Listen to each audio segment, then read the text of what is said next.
ওই সিজদার জায়গায় থুতু নিক্ষেপ করত, কখনো গায়ে ধুলোবালি ছড়িয়ে দিত, কখনো উটের পচা নাড়ি ভুড়ি চাপিয়ে দিতেন। এসব আপনাদের জানা।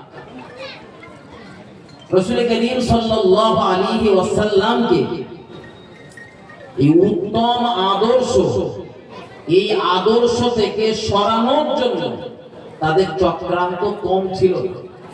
কখনো আমার রাসূলুল্লাহ সংসার ভেঙে দেওয়ার ষড়যন্ত্র করেছে।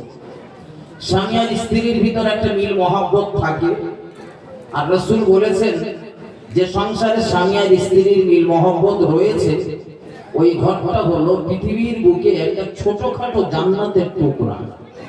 একটু সুবহানাল্লাহ বলেন, আর একটু আওয়াজ দিয়ে বলেন সুবহানাল্লাহ। সুবহানাল্লাহ। যে ঘরে স্বামী স্ত্রীর মিল মহব্বত নেই, স্বামী আর স্ত্রীর সম্পর্ক সাপ আর নেউলে, নবী বললেন ও ঘরটা পৃথিবীর জমিনে একটা ছোটখাটো জাহান্নামের গর্ত।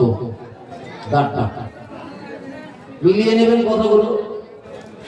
প্রিয় নবী সাল্লাল্লাহু আলাইহি ওয়াসাল্লামের সংসারে মহান আল্লাহ স্বামী আর স্ত্রীর ভিতরে বিরাট মিল মহব্বত দান করেছিলেন। এর সুবহানাল্লাহ বলেন। তো সেই মিল মহব্বত নষ্ট করে দিয়ে রাসূলের বিবিধ থেকে রাসূলকে তারা আলাদা করে দিতেও চেয়েছিল। কেন? খাদিজা হলেন ধনবান, ধনকুবের, মক্কার 4 জন শ্রেষ্ঠ ধনীর ভিতরে, শুধু ধনী না, ধনী অনেকে রয়েছে, কিন্তু শ্রেষ্ঠ ধনীর ভিতরে একজন ধনী হলো খাদিজা। সেই খাদিজার পাশে রয়েছে মুহাম্মদ সাল্লাল্লাহু আলাইহি ওয়াসাল্লাম।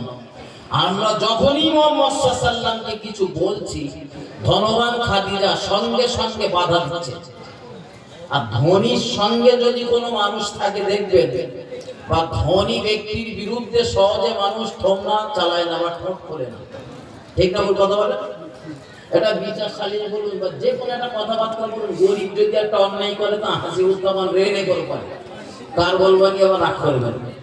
কিন্তু যদি গ্রামের যদি একটা ধনী ব্যক্তি কোনো অন্যায় করে, হাসি উত্তমান চোখে চোখে দেখতেও পায় না। কেউ একটা ধরে এসে বলতেছে, তাও যেন হাসি মুখে শোনার ভাব নেই। মানে বড় জায়গায় কেউ ঘা দিতে সহজে চায় না। তো খাদিজা ধনকুবের, খাদিজার পাশে রয়েছে মুহাম্মদ সাল্লাল্লাহু আলাইহি ওয়াসাল্লাম, খাদিজার স্বামীর নাম। এবং তাদের চিন্তা ভাবনা, খাদিজার থেকে রাসূলকে যদি পৃথক না করে দিতে পারি, আমরা মুহাম্মদ সাল্লাল্লাহু আলাইহি ওয়াসাল্লামকে সহজে পাকড়াও করতে পারবো না। কারণ যাই করতে যাচ্ছি, এই খাদিজা বাধা দিচ্ছে। আর খাদিজা এমন ধনবান